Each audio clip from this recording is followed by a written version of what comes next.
Alright, everybody. For today's critical thought, we're going to be talking about the discussion of depth versus complexity when it comes to video games.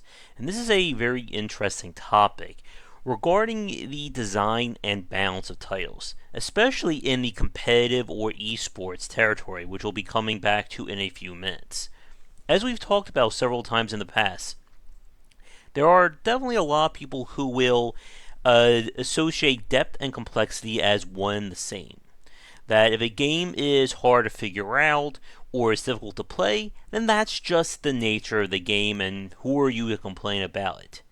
And we can see this especially in very niche driven genres as well, and any games that are being attempted to be made more streamlined or more accessible with future iterations. You always have people saying, how dare you remove so and so, or it isn't as complicated as it was in the past, therefore it's been dumbed down, etc., etc. But when I was thinking about this over the weekend, having played so many video games over the last few years, especially with reviewing them, I've come to the conclusion that depth and complexity are not one and the same. Just because a game is complicated doesn't mean it's deep, and vice versa. And so, with the post I have up on Game Wisdom by the time you're watching this, my working definition for what depth is when it comes to game design is the number of viable options at any given time while playing a video game. And the key word there is viable. Because one of the major trademarks, especially of early games, is throwing everything at the player. If you've played any of the classic CRPGs or games based on pen and paper of like the late 80s through to the mid 90s, these games will hit you over the head with classes, weapons, different races to play as, and so on and so forth. And we've talked about the issue of false choices before in game design, when a choice is either so good you don't want to take anything else, or a choice is so bad that you would be foolish to take it and thereby handicap yourself. And this is why, or this is one of the issues when people will associate depth and complexity together. That just because something takes a lot of extra steps or is very complicated doesn't make it all that deep if there's only one or just a few ways of getting through it. A really good example of something that I've been looking at lately would be the Kaiso runs, or the very modified Mario Maker levels. If you've watched them on YouTube or through like speedrunning marathons, Kaiso refers to when someone will basically hack a SNES ROM or basically just create their own superly difficult levels using pre-existing assets and a game engine. And there are quite a few of those out there. Some of the first examples would be stuff like I Want to Be the Guy, then I Want to Be the Boshi, and then there's stuff like Super Dram World, Super Panga World, and so on. And if you watch those games, they are very, very difficult. But in the same breath, they're not really all that complicated, in the sense that it requires a lot of thought or adaptation on the player's part to get through them. These kinds of Kaizo levels require one way through them at any point, and you must do these levels exactly the same way as per the developer's design, or you're just simply not going to beat them. And the developers know this. They are set up, the word Kaizo has also been used with the term Kaizo block, where an invisible block will be set up purposely to stop you from making the easy version of a jump. So let's say if you're trying to cross a gap here, we could put a Kaizo block like right there. So if you try to jump normally, as anyone would do, you're going to hit the block and fall into the pit. And again, this is something that you wouldn't know about until you actually trigger it. And this is where, again, that complexity doesn't equal depth. Because this isn't something that you can learn or something you adapt to. It's basically the game saying, you jump here, you're dead. And instead of the player growing, it's just about you trying to optimize a very specific set of circumstances to get through the level in one take. A few years ago, I played the game 1001 Spikes, which is another really great example of this. And it's also one of the reasons why I just didn't get into it. Now, here's where things will get very juicy. I'm sure if this video gets spread around, we'll probably lead to some very interesting comments below. And that is what depth and complexity mean to the esports or competitive market.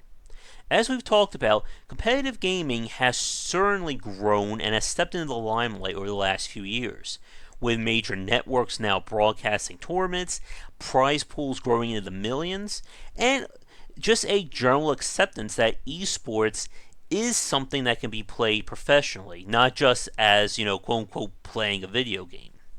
But with that said, though, there has been a number of debates regarding just where is the barrier of entry, or where it should be when it comes to these games. And as we talked about before, and we may need to do another post or topic about this, there is a certain quote-unquote gamer tax when it comes to playing games competitively, or just playing games that have that competitive aspect. It's not just about how great you are at the game. You have to learn the map layouts. What's the best weapon to use here? What's a good champion to complement your team in League of Legends? What's a good champion to counter the other team's pick in League of Legends? And fighting games, picking or memorizing button combinations, or picking the right cards while drafting them in a CCG, or just building a competitive level deck. But where I'm going to probably draw some ire is that what I just described, a lot of what I just said, is not really all that deep. And I was talking to a friend about this over the weekend, but if something can be solved via the internet, it's not really a question or really an option of depth. So memorizing button combinations is not really all that deep. So same as picking or putting together a deck for a CCG, or knowing what's the best weapon to use on a map in a first-person shooter. These are elements that are, in an essence, fixed, which means that it's just, again, time spent having to learn it, or in some cases, just the repetition of trying to play it. The same goes for mastering APM and hotkeys in real-time strategy games. And that is an actually really good point. During the development of StarCraft 2, there was a lot of debates regarding what kind of elements should be streamlined while playing the game. Because again, you have this clash between the core and the hardcore communities. The hardcore, again, being on the competitive side, they don't want any form of assistance. I remember reading forum posts and complaints regarding should you be able to see above your command center or whatever your faction was, how many miners or how many mining units should be spawned at a given time. Such as, if I have a crystal field that's this big, then I should have 10 workers. If it's this size, maybe it's 8. And for what people are saying from the casual crowd, they felt this information was a really great way to remove what is essentially just busy work. But then you had hardcore people complaining, saying that you're dumbing down the game. But this is again where this debate over depth versus complexity comes into play, because I don't find that stuff particularly deep. The same goes for build orders, or again picking the best cards for a deck in a CCG. If this information is built on set knowns and it's just a matter of memorization, that's not really giving the player choices. And this is especially polarizing when it comes to fighting games, especially if the fighting game market wants to become more mainstream. Because watching people play at the competitive level is great, but then when someone watches that on TV and then goes to play it, they are going to be completely overwhelmed. And as we've talked about, being able to educate someone not just on how to play your game, but to play your game competitively are two very different things. With StarCraft 2, for instance, Blizzard just basically said, screw it. The single-player campaign has no bearings on the competitive side, and vice versa. But going back to the topic of depth, this is where things get very tricky, and I'm curious for what you guys think. Where do you consider there to be depth when it comes to playing a game competitively? Is it at the area of memorizing button combinations or picking the right weapon? Or again, stuff that can be found out or just something that requires repetition? Or is it more about the adaptation of playing these games? For instance, if you watch professional level Street Fighter or any fight game, you'll see players having to adapt to the other person. It's about figuring out, okay, if my opponent jumps here, what move do I use to counter that? And then what do I follow up with that? How do I get around my opponent's attacks? Elements like footsies or hit confirmation, or hit confirming, I should say. For me, I think that's where we get into the depth of the professional scene. When it comes down to figuring out what are my options at any given time, and how do I apply that towards winning. Going back to League of Legends, for instance, there is depth to picking a champion in that game that you don't see in other competitive-based games. Because it's not just about you picking a champion.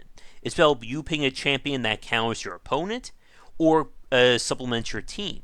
And then there's, of course, the whole challenge of playing that game as well. But the point is trying to figure out, I guess, the main attractor when it comes to playing these games is very tricky. Because as we've talked about, for a lot of niche-driven genres, the complexity is seen as either like the gamer attacks or, the scars of battle. That you have to use this stuff, or you're not playing the game as it should be. But as we've talked about, and when it comes to good game design, it is about removing the hurdles of play. And as we've said this before, but you can still have depth without having complexity. And if we start talking about that, that's probably another good 10 to 15 minutes. So we'll begin to wrap things up here. So getting back to the main topic, when it comes to depth versus complexity, it is about, again, the number of viable options. Because complexity, just for complexity's sake, doesn't really help anybody. Imagine if every car on the market was designed like something out of Dr. Seuss, where you'll have 3 steering wheels, 10 different levers, 15 buttons, switches, knobs, you name it. But all you're still doing is just turning one steering wheel. And being able to streamline while keeping the depth is the hallmark of not only a great game designer, but also great game design. And of course, whenever we talk about this, we have to include the famous Sid Meier quote, or I'll try and paraphrase, that a great game is a series of interesting decisions. I think I didn't say that perfectly, but I'm sure you get the point. But nevertheless, whenever you can remove the complexity of playing your game while still keeping those interesting choices, I personally think that is better all around, rather than just leaving things complex just so you can say that your game is complicated. But one final question I want to ask you folks, especially for the esports or competitive players watching this.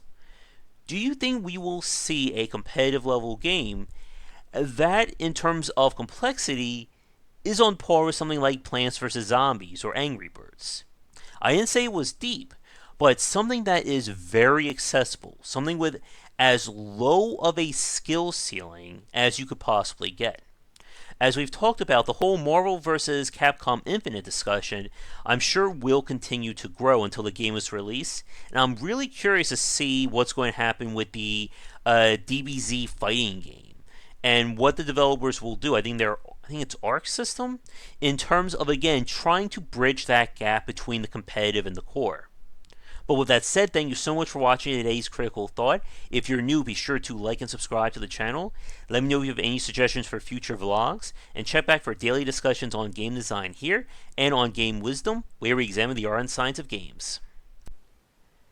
Thank you so much for watching this video. If you enjoyed it, be sure to like and subscribe to the channel, and come back around 10 Eastern for regular streaming. For a collection of my writings, as well as weekly podcasts on game development, be sure to check out game-wisdom.com. Follow me on Twitter at GWBycer for updates throughout the day. And to help support everything that I do, you can find me on Patreon under GWBycer or Game Wisdom. Your donations can help to keep things running, and we hit some goals, it will mean more content for everyone to enjoy. So, thanks again for watching, and be sure to come back for daily discussions on game design on the Game Wisdom channel.